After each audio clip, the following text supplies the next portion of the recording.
আসসালামু আলাইকুম। সবাই দেখে বুঝতে পারছেন আজকে কিন্তু আমি একটা মজার রেসিপি নিয়ে আসলাম, আচারের রেসিপি।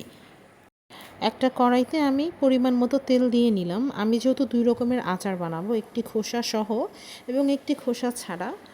দ্যাটস ওয়াই আমি ২ পাত্রে আচার বানাবো। তো প্রথম যেটা সেটা হচ্ছে খোসা সহ আচার। আমি এখানে রসুন কুচি দিয়ে দিলাম।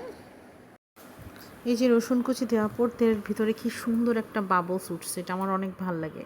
তারপরে শুকনা মরিচ, পাঁচফোড়ন এগুলো দিয়ে দিলাম। আচারের জন্য আমি একটা মশলা মেক করেছিলাম, সেটা হচ্ছে অল্প একটু পাঁচফোড়ন, শুকনা মরিচ, মৌরি, জিরা এবং আস্ত ধনিয়া। আমি যেহেতু এখানে টোটাল ৫ কেজি আমের আচার করেছি, সেক্ষেত্রে আমি আমার আন্দাজ মতো মশলা নিয়েছি, সেখানে কোনো আসলে পরিমাণ মতো নিইনি। তারপরে এই যে সরিষা বাটা দিয়ে সুন্দর করে নাড়ছিলাম, নেড়ে দেখছিলাম যে রসুনগুলো একটু ভাজা ভাজা হয়েছে কিনা। আমি কিন্তু মশলাটা সুন্দর করে টেলে তারপরে ব্লেন্ডারে গুঁড়ো করে নিয়েছিলাম। খুবই সামান্য আঁচে ভাজতে হবে, বেশিক্ষণ ভাজা যাবে না। আর আচার বানানোর আগে আমগুলো কিন্তু ভালো করে ধুয়ে পানি ঝরিয়ে নিতে হবে।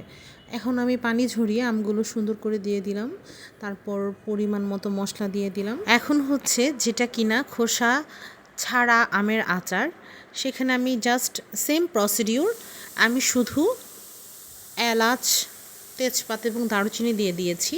পরবর্তীতে আমি খোসাসহ আমের আচারে চিনি এবং জিরার গুঁড়া দিয়ে দিচ্ছি এবং আমি কিন্তু গুঁড়ো অ্যাড করেছি। এখানে আমি ২ কাপ চিনি অ্যাড করেছি আর তারপরে গুড় দিয়ে দিলাম। আসলে আমি কিন্তু কখনো আচার বানাই নাই, জীবনের এটাই প্রথম। সবসময় দেখা যায় আমার আম্মু সবসময় আচার বানাইলে আমি ওখান থেকে নিয়ে আসি বা আম্মু দেয়, কিন্তু এবার আমার আম্মু আচার বানায় নাই। বাট আমার এবার খুব আচার খেতে ইচ্ছা করতেছে, দেন আমি নিজেই বানাইলাম। তারপর আচার বানানোর মাঝখানে আমি যে মশলাটা রেডি করে রেখেছি, সেখান থেকে ২ চামচ করে মশলা আমি আচারে মিশিয়ে সুন্দর করে নেড়ে নিচ্ছি, যাতে ফুল ফ্লেভারটা আচারে আসে। এই তো আমার আচার রেডি, বাকি মশলাগুলো দিয়ে দিলাম। আল্লাহ হাফেজ সবাইকে।